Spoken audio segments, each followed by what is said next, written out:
এখন মশলা দিয়ে মাংসটা ভালো মতো কষানো হয়ে গেছে, তার প্রমাণ হচ্ছে এই যে তেল ছেড়ে গেছে।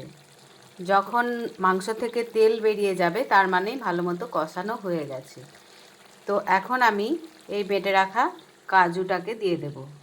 কাজু বাটাটা দিয়ে ভালো করে মিক্স আপ করে নেব। তারপর অল্প একটু জল লাগলে দেব, না হলে দেব না। তো কাজুটা জল দিয়ে বেটেছি, কষানো কমপ্লিট। এখন এই কাজু বাটাটা আমি দিয়ে দেবো এর মধ্যে।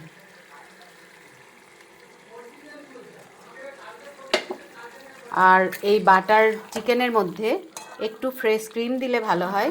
যাই হোক, ফ্রেশ ক্রিম আমার কাছে এখন নেই, তো তার জন্য আমি এই দুধের সরটা ইউজ করব। দুধের সরটা এর মধ্যে দিয়ে দেব। তো দিয়ে আবার ভালো করে এটাকে নাড়িয়ে দিয়ে ফুটতে দেব একটু। ফুটে গেলে তারপরে রান্নাটা কমপ্লিট হয়ে যাবে। আর রান্না করছি এই যে আমি।